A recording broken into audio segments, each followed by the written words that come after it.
The rain hammered against the corrugated iron roof of the Silver Spur saloon, a relentless percussion that mirrored the tension simmering within. Silas Blackwood nursed a whiskey, the ember liquid doing little to soothe the gnawing unease in his gut.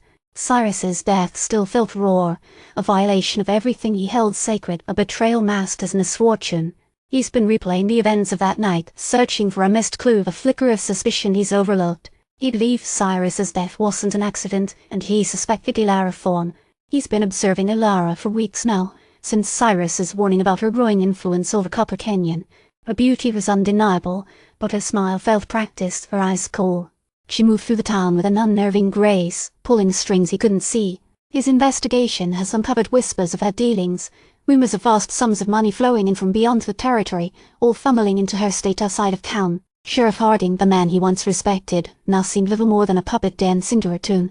He's been avoiding Silas, his eyes filled with a haunted fatigue that suggested he knows more than he lets on. A scrawny man with sun-weathered skin and a perpetually worried expression, the miner, shuffled up to the bar, his gaze darting around nervously.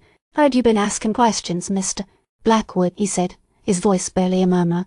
"Some folks don't like that." Silas took a long swallow of whiskey. "Who don't?" The miner glanced over his shoulder. "Folks with secrets. Folks tied to Miss Thorne." "And what secrets are they hiding?" The miner hesitated, then leaned closer. "There's talk of a vein. The quartz vein, richer than anything this territory's ever seen. Miss Thorne's got her hands on it, they say, and she's bringing in folks who don't play by the rules." He nodded toward Walker, sitting alone at a table in a darkened corner, nervously polishing his pistol. "He's one of them. Walker's got debts to settle," Silas murmured. "He's working for Thorne. He's got a trial next week," the miner whispered. "Assault and attempted murder. He nearly killed a rancher who was talking too much about the vein." Silas's eyes narrowed. "And Thorne's the reason he's got a trial?" The miner shrugged. "She got Harding to put him on the docket." Suddenly, the saloon door swung open, and a tall, gaunt figure stepped inside, silhouetted against the rain-swept night. It was Walker, his face flushed with anger. "Blackwood," he smiled, his hand hovering near his holster. "I got a message for you." "From Thorne?" Silas asked, his voice calm but steely. Walker sneered. "She says you're digging where you shouldn't. She says you're playing with fire." "Tell her I'm used to heat," Silas replied, his hand resting on the butt of his own pistol. Walker hesitated, then turned and stormed out of the saloon, disappearing back into the rain. Silas watched him go, the grim satisfaction settling in his chest. He knew Thorne was testing him, trying to scare him off, but she's only strengthened his resolve. He walked out of the Silver Spur and into the storm, heading toward Thorne's estate. He wanted answers, and he's prepared to get them, no matter the cost. The rain lashed at his face as he rode, the wind carrying the scent of damp earth and something else, something familiar. Sandalwood. He reined in his horse at the crest of the hill, looking down at Thorne's sprawling estate. The lights glowed warmly from the windows, casting long, dancing shadows across the manicured lawns. A feeling of unease washed over him, a sense that he's stepping into a trap. He dismounted, tying his horse to a weathered fence post. As he started down the path toward the house, a figure emerged from the shadows. It was Elara Thorne, her face illuminated by the warm glow of the porch lights. "Mr. Blackwood," she said, her voice a low melodic hum. "I was expecting you." "I have a few questions," Silas said, his voice steady. "I know why you're here," she said, tilting her head slightly. "You believe I'm responsible for Cyrus's death." Silas's eyes narrowed. "Did you—" "Cyrus was a troubled man," she said, her voice laced with a hint of sadness. "He made enemies. And you were one of them." She laughed, a soft, dismissive sound. "You're a persistent man, Mr. Blackwood, but you're also a fool. You're chasing shadows."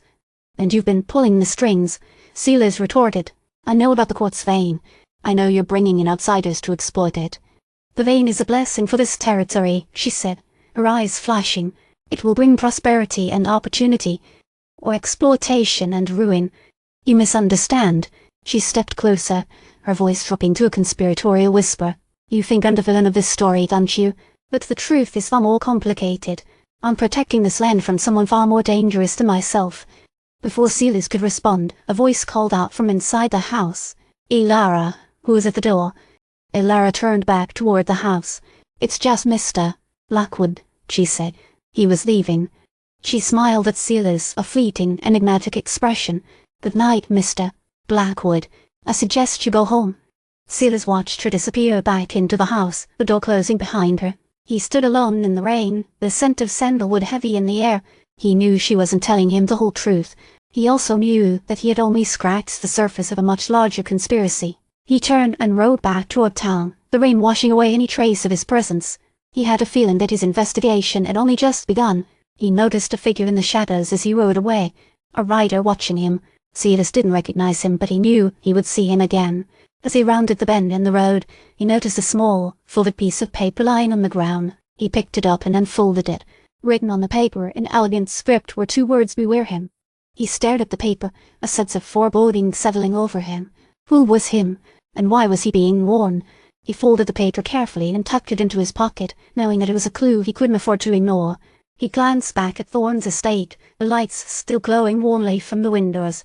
He felt a chill run down his spine, a sense that he stepped into a world of shadows and secrets. He knew that he was playing a dangerous game, but he couldn't turn back now. He had a territory to protect and a promise to keep.